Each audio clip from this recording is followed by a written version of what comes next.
How to catch inventions. To look for an invention, the first thing is to look for a disclosure. Inventions are nothing but disclosures which are made in a way in which you can get a patent granted. So, if the disclosure is patentable, that is what we call a patentable invention. So, where do you look for a disclosure? A disclosure, you have to bear in mind, is a written disclosure which is different from the physical embodiment of the invention itself. The physical embodiment is different from the written disclosure. For instance, this is how a remote control device looks like. There is an interface, there are some buttons, and typically it's in a standard form. This could be understood as a physical embodiment or how it will look if it is in its physical state. Whereas when the same invention is described in a written form, it is described as a disclosure. Here you have an invention.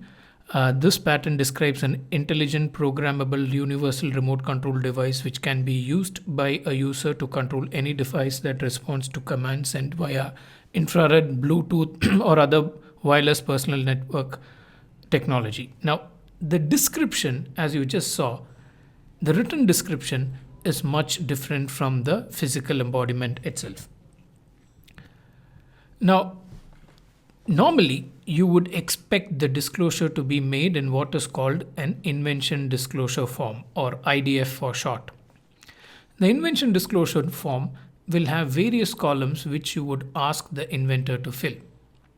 It could have something on what is the field of knowledge, it could have something on the background art, it could have something on similarities with existing inventions, it could have something on uses, advantages, the inventive features. So the invention disclosure form will have quite a lot of information for the to be filled by the inventor. Another way to get information from the inventor is by interviewing the inventor. This is the traditional way in which the patent attorney interviews the inventor, asks a series of questions, gets replies to the questions, and eventually will be able to get a good disclosure from the inventor through the interview. How important is the disclosure? Now, the disclosure can be used to search the prior art. So, how effective the disclosure is will result in how good the patentability search report will eventually be. So, the disclosure can be used to search for the prior art, and it can also be used to draft the patent specification itself, because it is the disclosure that the inventor makes that eventually gets into the patent specification. Requirements of a disclosure.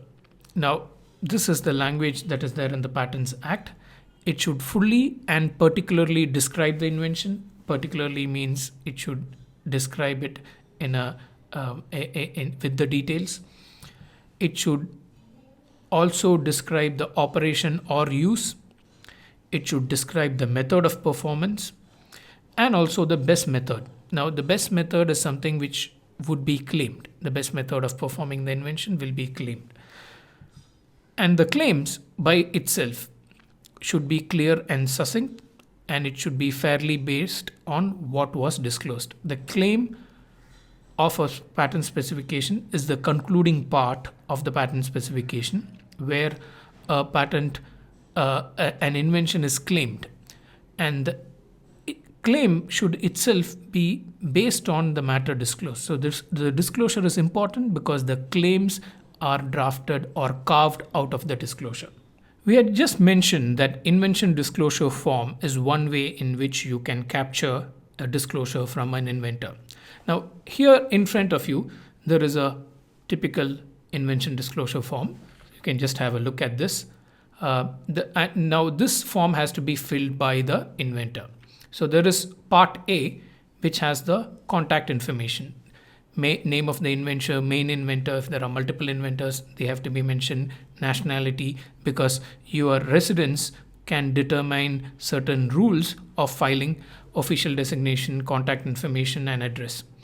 Now, information about the patent: title of the invention, which technical field the invention belongs to, brief description, the novel feature, the inventive feature, and part C, public disclosure and prior art, whether the invention knows some prior art, and you will find that whether there are scientific publications or patent databases, whether there are granted patents on it. And part D, you could ask for, this is entirely an additional information which some disclosure forms may request from the inventor: market valuation and licensing. What was the problem that the invention solved? What are the existing solutions?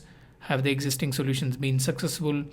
What does your invention seek to address, and to what extent it seeks to address an existing problem?